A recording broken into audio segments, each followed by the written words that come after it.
Mukunda jewellers లో gratitude sale flat 50% of on value added offer అన్ని branches కి వర్తిస్తుంది. ఐ డ్రీమ్ ఛానల్ తరపున అందరికీ అంతర్జాతీయ మహిళా దినోత్సవ శుభాకాంక్షలు. ఇదిగో నా పక్కన యూనిఫామ్లో ఉన్నారు కదా, సో విశాఖ పోలీస్ విభాగంలో ఈరోజు అంతర్జాతీయ మహిళా దినోత్సవ వేడుకలు చాలా ఘనంగా జరిగాయి. ప్రతి ఒక్కరూ ఒక ఎమోషనల్, ఎందుకంటే పోలీస్ యూనిఫామ్ అంటేనే చాలా టఫ్ జాబ్. ప్రతి నిమిషం ఎంతో అలర్ట్గా ఉండాలి. ప్రతి క్షణం సొసైటీకి చాలా మంచి జరగాలనే ఉద్దేశంతో విధి నిర్వహించేటటువంటి బాధ్యత వీళ్ళది. అలాంటిది ఈరోజు అంతర్జాతీయ మహిళా దినోత్సవం సందర్భంగా అన్ని విభాగాల్లో పనిచేస్తున్నటువంటి దాదాపు విశాఖలో 430 మంది మహిళా పోలీసులు ఉన్నారు. సో ఇక్కడ 93 బ్యాచ్ చాలా సీనియర్స్ మనతో పాటు ఉన్నారు. వాళ్ళ ఎక్స్పీరియన్స్లో, వాళ్ళ సర్వీస్లో ఎలాంటి ఛాలెంజెస్ ఫేస్ చేశారు, ఇటు తల్లిగా, చెల్లిగా, అక్కగా, ఇంకా కోడలుగా, మంచి కూతురుగా, ఇలా ఎన్నో రోల్స్, దాంతోపాటు యూనిఫామ్లో వాళ్ళ డ్యూటీ, ఈ రెస్పాన్సిబిలిటీస్ అన్నీ కూడా అసలు మాటలలో చెప్పలేనటువంటి అనిర్వచనీయమైనటువంటి సర్వీస్ అంటే ఉమెన్ పోలీస్ అని చెప్పొచ్చు. వీళ్ళతో ఒకసారి మాట్లాడదాం. అమ్మ నమస్తే, మీ అందరికీ హ్యాపీ ఉమెన్స్ డే. 93 బ్యాచ్, మీరంతా ఒకే బ్యాచ్లో ఎంతమంది సెలెక్ట్ అయ్యారు? అప్పుడు 31 సెలెక్ట్ అయ్యామా. ఓకే, ఈ డిపార్ట్మెంట్కి వచ్చాక మాకు బాగానే ఉంది మేడం. మా పిల్లలు కూడా మంచిగా సెటిల్ అయ్యారు. ఫస్ట్లో మా అత్తగారు అయితే మగవాళ్ళగా యూనిఫామ్ వేసుకొని ఉద్యోగం చేస్తామని మనం పరిహాసం చేశారు. మా ఆయన గారు మాకు సపోర్ట్గా నిలబడి నాకు ముందుగా ప్రోత్సహించారు. అదేవిధంగా బందోబస్తు డ్యూటీలప్పుడు కూడా మా ఆయన గారు, నాకు బండి నడపడం రాదు, మా ఆయన గారు వెహికల్ మీద తీసుకొచ్చి జాయిన్ చేయడం చేస్తారు. ఇప్పుడు ఆర్థిక పరంగా కూడా మంచిగా సెటిల్ అయ్యాము. ఏ నోటుతో అయితే మమ్మల్ని అపహారం చేశారే వాళ్ళే ఇప్పుడు మా అత్తగారు అందరూ, మా 5 తోటికోడల్లో మేమే, మా పిల్లలు మేము అంతా డెవలప్ అయ్యి ఉన్నాము. ఈ రోజు వాళ్ళందరూ మమ్మల్ని ఆ రోజు కష్టపడి డిపార్ట్మెంట్కి వెళ్ళేందుకు ఈ రోజుగా మంచిగా సెటిల్ అయ్యేవని అందరూ పొగుడుతున్నారు సార్. మేడం అదేవిధంగా ఏ పోలీస్ స్టేషన్లో ఉద్యోగం చేసినా ఏ ఆఫీసర్కి కూడా గౌరీలక్ష్మి బాగానే ఉద్యోగం చేస్తుందని అంటారు. మన ఆగస్టు 15 రోజున కూడా బెస్ట్ హెడ్ కానిస్టేబుల్ అని చెప్పేసి ఒక ప్రశంసా పత్రం కూడా ఇచ్చారు మేడం. 9వ నెలలోనే 9వ నెలలోనే రిటైర్మెంట్ అయిపోతున్నాను మేడం. నాకు ఒక పాప, 2 బాబులు, 3 పిల్లలు కూడా సాఫ్ట్వేర్ ఇంజనీర్లే మేడం. అయితే ఫస్ట్ మీ అత్తగారు పోలీస్ జాబ్ ఏంటి అని అన్నారు, అపహరించారు. మగోళ్ళగా డ్యూటీ వేసుకొని ఉద్యోగంకి వెళ్తావా అనేసి హేళన చేశారు నన్ను. అప్పుడు మా ఆయన గారు అన్నారు, దానికేముంది, మా ఫాదర్ కూడా పోలీస్ డిపార్ట్మెంటే, మా తాతగారు కూడా పోలీసే. అప్పుడు నేను అన్నాను, లేదు, నేను ఆ పోలీస్ డిపార్ట్మెంట్ అంటే మాకు అభిమానం. 4 అన్నీళ్ళు కూడా లెక్చరర్లు, ఇంజనీర్లు, ఏఈలు మేడం. 4 అన్నీళ్ళ తర్వాత నేను ఒక్క ఆడపిల్లనే. నేను ఆ ఉద్దేశంతోనే పోలీస్ డిపార్ట్మెంట్కి వచ్చాను మేడం. వచ్చినందుకు నేను చాలా హ్యాపీగా ఫీల్ అవుతాను మేడం. నా 3 పిల్లలు కూడా డెవలప్ అయ్యారు. ఒక అమ్మాయి సాఫ్ట్వేర్ ఇంజనీర్, ఇంకొక అబ్బాయి ఎంటెక్ అయిపోయి ఇన్ఫోసిస్లో జాబ్, ఇంకొకటి పిహెచ్డీ చేస్తున్నాడు, ఇంటర్నేషనల్ టీచర్స్లో పిహెచ్డీ చేస్తున్నాను మేడం. ఈ డిపార్ట్మెంట్ ఉద్యోగం చేసిన నేను చాలా చాలా గర్వంగా, చాలా హ్యాపీగా ఫీల్ అవుతున్నాను మేడం. బేగం గారు ఎట్లా అనిపిస్తుంది? ఎన్ని సంవత్సరాల నుంచి చేస్తున్నారు? మీరు కూడా మాట్లాడండి. ఎంతసేపు రైట్ ఆగండి అని సిగ్నల్స్ లో చెప్పడమేనా? ఎస్ అమ్మా, నమస్తే. నమస్తే అండి, నా పేరు జ్యోతి. నేను 93 బ్యాచ్లో 31 మెంబర్స్తో 1993లో పీసీగా సెలెక్ట్ అయ్యాను. అప్పటికి నా అత్తింటి వాళ్ళు కానీ పుట్టింటి వాళ్ళు కానీ ఎవరికి కూడా గవర్నమెంట్ జాబ్ లేదు. నన్ను చాలా ప్రౌడ్గా ఫీల్ అయ్యారు. ఫస్ట్ గవర్నమెంట్ జాబ్ వచ్చిందని. నా జాబ్ వచ్చిన 1 ఇయర్లోనే మ్యారేజ్ అయింది. ఆ తర్వాత 2 బాబులు పుట్టారు. మా వారు ఇప్పుడు పంచాయతీరాజ్ డిపార్ట్మెంట్లో ఏవోగా పనిచేస్తున్నారు. నాకు పూర్తి సపోర్టు. పెద్ద అబ్బాయి హైదరాబాద్లో ఉన్నాడు ప్రెజెంట్, సాఫ్ట్వేర్. చిన్న అబ్బాయి ఎయిమ్స్లో క్లర్క్గా పనిచేస్తున్నాడు. 2 పిల్లలు సెట్ అయ్యారు. నా మొదటి జీతం 1535 రూపాయలు అండి. 1535 రూపాయలు. ఆ రోజుల్లో 500 రూపాయల సంపాదన అంటే నెత్తి మీద కిరీటం వచ్చేటట్టు చూసేవారు అనమాట. నా పుట్టింట్లో మేము 6 మెంబర్స్, చాలా పేదరికంలో పుట్టాను. ఈ గవర్నమెంట్ ఉద్యోగం వచ్చిందంటే నన్ను ఒక దేవతలా కొలిచారు. పేరెంట్స్ చేసుకున్న పుణ్యం, అత్తోళ్ళు చేసుకున్న పుణ్యం ఏంటి తెలియదు, కానీ నా గవర్నమెంట్ జాబ్తో చాలా చాలా చాలా హ్యాపీ ఫీల్ అయ్యారు. నా జాబ్ వచ్చిన తర్వాత మా అక్కగారు 2 పిల్లలకి జాబ్ వచ్చింది. ఇంట్లో అందరూ కూడా సెట్ అయ్యారు. నన్ను స్ఫూర్తిగా తీసుకొని మా అక్కగారు 2 పిల్లలు ప్రెజెంట్ అమెరికాలో ఉన్నారు. పెద్ద అక్క పిల్లలు అమెరికాలో ఉన్నారు, 2 అక్క పిల్లలు ఢిల్లీలో ఉన్నారు. అందరూ కూడా సెట్ అయ్యారు. అమ్మ, ఇప్పుడు పోలీస్ డిపార్ట్మెంట్లో ఉద్యోగం వచ్చిన అమ్మ బాబో ఈ స్ట్రెస్, ఆ డ్యూటీలు ఎవరు చేస్తారు, ఎండల్లో 4 మాటలు గాయాల్సి వస్తుంది ఒక్కొక్క సందర్భంలో అనేసి జాబులు కూడా వదులుకునే వాళ్ళు ఉన్నారు. బట్ మీకు అప్పట్లోనే గవర్నమెంట్ జాబ్ రావడమే చాలా కష్టం, అందులో డిపార్ట్మెంట్లో. అంటే నా పిల్లలకి పాలు పెట్టే వయసులో కూడా నేను జీఆర్పీలో చేసేదాన్ని. పిల్లలు కూడా నాతో పాటు అలాంగ్ విత్ తీసుకెళ్ళిపోయేదాన్ని హైదరాబాద్, వైజాగ్ టు హైదరాబాద్ జీఆర్పీ ట్రైన్లో పట్టుకెళ్ళిపోయేదాన్ని. ఒక తుపాకీ, ప్యాంటు, షర్టు అన్నిటితో కూడా పిల్లలు తీసుకుని వెళ్ళిపోయేదాన్ని.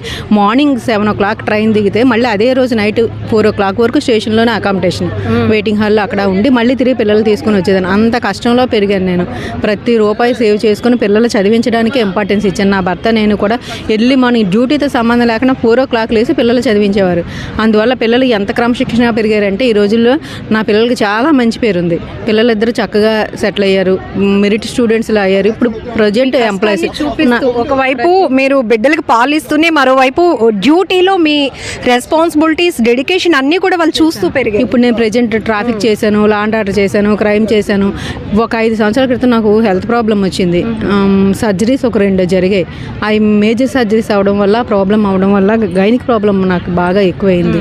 అందువల్ల ప్యాంటు షర్ట్ వేసుకుంటే నేను యూరిన్ ట్రాక్ వల్ల ఇబ్బంది పడుతున్నాను. కమిషనర్ గారికి నేను తెలియజేసి ఆయన సారీ పర్మిషన్ ఇచ్చారు. ఈ సారీ పర్మిషన్తో ఇప్పుడు విధులు నిర్వర్తిస్తున్నాను. నా ఆఫీసర్స్ అందరూ కూడా నాకు హెల్ప్ చేస్తున్నారు. ప్రజెంట్ ఏ డ్యూటీ అంటే నాకు ఆఫీస్లో చాలా మంచి పేరు ఉంది. రికార్డ్ వర్క్ చేస్తానని, సైలెంట్గా ఉంటానని. సూపర్ మా, మీ మాటల్లో చాలా ఇన్స్పిరేషన్గా అనిపిస్తున్నాయి. ఒకవైపు బేబీని తీసుకెళ్తూనే మరొక వైపు తుపాకీ, ఇవన్నీ కూడా డ్యూటీలో ఎంత కష్టం. అవకాశం రావడం ఎంత ఇంపార్టెంటో, వచ్చిన అవకాశాన్ని ఉపయోగించుకోవడం. ఇప్పుడు ఇన్స్పైర్ అయ్యారు కదా, ఇప్పుడు మాట్లాడతారు. బ్యాచ్లో మంచి యాక్టివ్ ఉంటుందండి ఇది. నేను 93 బ్యాచ్, 31 మెంబర్స్ నేను ఒకదాన్ని. మా తల్లిదండ్రుల పుణ్యం నేను ఈ డిపార్ట్మెంట్లోకి వచ్చాను. మా హస్బెండ్ కోఆపరేషన్తో ఈ ఉద్యోగం నాకు దొరికింది. నాకు 2 పిల్లలు. ఎందుకు ఏడుస్తున్నారు? ఇంత సర్వీస్ చేసి అసలు మిమ్మల్ని 31 మెంబర్స్లో మేము సెలెక్ట్ అయ్యేటప్పుడు అనంతపూర్లో చిన్న పిల్లల్లో వదిలేసి, పాలు పిల్లల్లో వదిలేసి వచ్చేసాను. అయినా సరే చాలా యాక్టివ్గా. మీలాంటి వాళ్ళు మాకు చాలా గర్వంగా అనిపిస్తూ ఉంటుంది.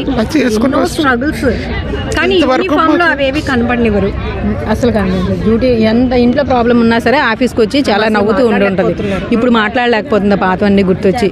ఇప్పుడు సింగిల్గా ఉంది, సింగిల్ పేరెంట్గా ఉంది. అందువల్ల ఎంతమంది అంటే ఇద్దరు, భర్త చనిపోయారండి, బాబు చనిపోయాడు. ఇప్పుడు సింగిల్గా ఉంటుంది.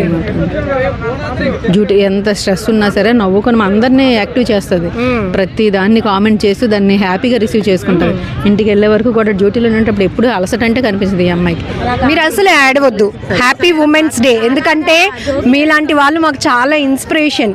అస్సలు వీళ్ళందరూ చెప్తున్నారు ఎంత బాధ ఉన్నా కూడా, ఎంత దుఃఖం ఉన్నా అవి ఏం కనిపించకుండా మిగతా వాళ్ళని కామెడీ చేసేస్తుంది. ఒక సీరియస్నెస్ కూడా కామెడీ చేసేస్తుంది. ఇంత యాక్టివ్గా ఉంటుంది. చెప్పండి, ఏం చెప్పాలనుకుంటున్నారు చెప్పండి. అసలు అదే మేడం గారు, ఎంత సర్వీస్ ఇంకా ఏసీ ప్రమోషన్ రాలేదని అందరూ అడుగుతున్నారు. మా చుట్టాలు వస్తుంది. ప్రమోషన్స్ మాకు లేట్ అయ్యాయి. మేము 93లో సెలెక్ట్ అయ్యాము యాక్చువల్గా. ఇప్పుడు 2000 వాళ్ళు కూడా ఏఎస్ఎల్ అయిపోతున్నారు. మాకన్నా 10 years బ్యాక్ ఉన్న వాళ్ళు కూడా ఏఎస్ఎల్ అయిపోతున్నారు. వీళ్ళు ఏంటంటే ఒక స్టార్ ఆఫీసర్గా అయ్యి రిటైర్మెంట్ అవుదామని వీళ్ళ ఆశ ఉంది. కానీ వీళ్ళంతా ముందు వచ్చేస్తున్నారు. అందువల్ల ప్రాబ్లం ఫేస్ ఒకటి వెలితిగా ఉండిపోయింది. ఇంత సాక్రిఫైస్ చేసినా కూడా పేరెంట్స్ కష్టపడి ఎంత చదివించారు, నాకు జాబ్ వచ్చింది, సకాలం నేను ఇన్ని త్యాగాలు చేశాను. కానీ నా ప్రమోషన్ విషయంలో వెనకైపోతుంది. కోర్టుకి వేయకూడదు, డిసిప్లిన్ కోర్సు ఇలా అలా ఏంటని సఫర్ అవుతుంది. మిమ్మల్ని ఏదో ఒక స్టేజ్ లో జాబ్ మానేమని అట్లాంటి ఉన్నాయండి? లేదు మేడం గారు, అందరూ ఎంకరేజ్ చేశారు. మేము ఇంతకాలం ఉద్యోగం చేసామంటే మా ఆఫీసర్స్ అందరూ మంచిగా ఉండడం వల్ల మేము శుభ్రంగా ఉద్యోగం చేయడం. మనం పనిచేసే చోట, ఇంట్లో ప్రతి చోట మనకు ఒక గౌరవం, గుర్తింపు ఉంటే ఒక కూతురి కింద ఒక చెల్లి కింద ట్రీట్ చేస్తారండి. చాలా ప్రేమగా చూస్తారు. స్పోర్ట్స్ మ్యాన్ మేడం, మంచి స్పోర్ట్స్ మ్యాన్. 10 years స్పోర్ట్స్ లోనే చేశారు madam. Weight lifting champion, department లో మంచి పేరు తెచ్చారు మేడం.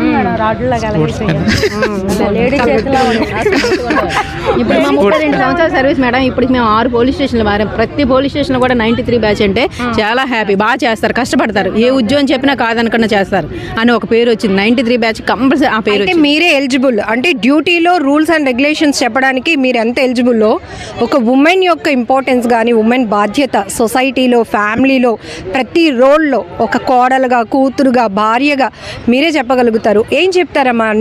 ఈ రోజుల్లో చూస్తున్నారు కదా, కొత్తగా పెళ్ళి అవ్వడం అంటే అర్థం చేసుకోలేని సిచ్యువేషన్స్, లేకపోతే ఇదేదో మాకు కష్టంగా భావించి వదిలి వెళ్ళిపోవటం, పిల్లల్ని విడిచిపెట్టేస్తున్నారు. ఇట్లాంటి పరిస్థితిలో అసలు ఉమెన్స్కి ఏం చెప్తారు? ఒక తల్లిగా చెప్పండి. భార్యాభర్తలు గొడవ పడి వస్తే మేము కౌన్సిలింగ్ చేస్తున్నాం అండి. ముందు భార్యాభర్తలు ఇద్దరు వస్తే సపరేట్ చేసేస్తాం. ఎందుకంటే వీళ్ళకి ఏం కౌన్సిలింగ్ ఇస్తున్నా వాళ్ళు అడ్వాంటేజ్ తీసుకోకూడదు కదా. అమ్మాయిని పక్క తీసుకొచ్చి తన హక్కులు, తన ప్రాబ్లమ్స్ అంతా ముందు వింటాం, ఏం జరిగింది చెప్తాం, తనకి నచ్చ చెప్తాం.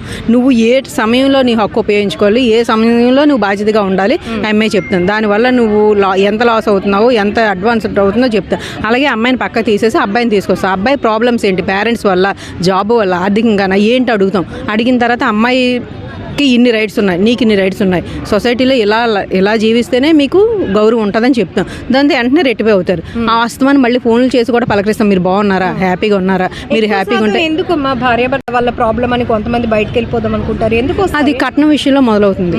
కట్నం విషయంలోనే మొదలవుతుంది. వచ్చిన అమ్మాయి అత్తమామలతో ఇవ్వడానికి ఇష్టపడటం లేదు. తన భర్త జీతం అంతా తన ఒక్కదానికే సంపాదన. నేను రీసెంట్గా నెల కూడా అవ్వలేదు, మ్యారేజ్ చేశాను బాబుకి. మా అబ్బాయికి నెలకు 3 లక్షల రూపాయల జీతం, హైదరాబాద్లో ఉంటున్నాడు. కానీ కట్నం తీసుకోలేదు, పెళ్లి చేశాను. అమ్మాయి కూడా నన్ను ఒక తల్లిలాగా చూస్తుంది. బాగానే ఉన్నాం. అదే నేను ఈ విషయం ఇప్పుడు నేను మ్యారేజ్ చేశాను, కానీ గత 10 ఏళ్ళుగా భార్యాభర్తలకు అలా కౌన్సిలింగ్ ఇస్తూనే ఉన్నాను.